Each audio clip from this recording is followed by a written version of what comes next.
Don't think you've been on a specific dose for 5 years or 10 years, and that will always be your dose and frequency. I'm 65, Floyd says. I've been on TRT for 6 months, never felt better. Great. Are there any studies on the viability of staying on TRT for life? Everyone stays on TRT for life. So absolutely. I personally have spoken to patients who've been on TRT for north of 30 years. So as long as it's managed correctly, remember your body, there's no such thing as a pause button. Same thing with eating. People say, I want to eat for maintenance. There is no maintenance because the earth continues to turn and we continue to get older. And as you get older and your body metabolizes things differently and absorbs things differently and your organs start to wear, the biochemistry aspect changes. Your dosing, your frequency, your nutrition, your lifestyle, your sleep, your stress, your other cascading hormones are going to change on an ever-going basis. So it is a lifelong treatment, but it also needs to be monitored and managed correctly for the rest of your life.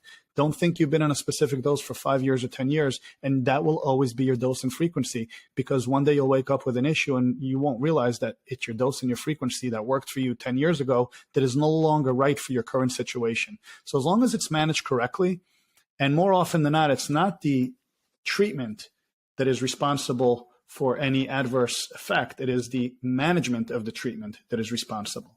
So when guys say, I'm on TRT and I'm experiencing ABC, or I've done TRT and I experienced XYZ, TRT just means testosterone replacement therapy. It doesn't give us an indication of how it was managed, what dose, what frequency, what medication, what ester, what ancillary medications around it, what comorbidities.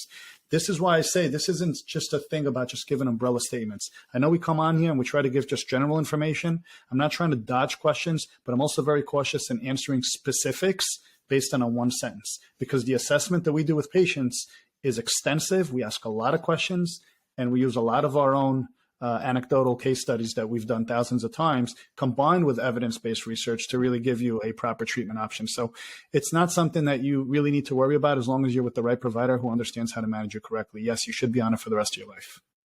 And I'm glad you're doing better at 65. Yeah. Consider becoming a channel member for exclusive features, like loyalty badges, early access to new videos, funny stuff like rough cuts and bloopers, members only photos and status updates on the community tab, and members only live stream chat. On desktop, use the join button next to the subscribe. On mobile, use the join link in the description.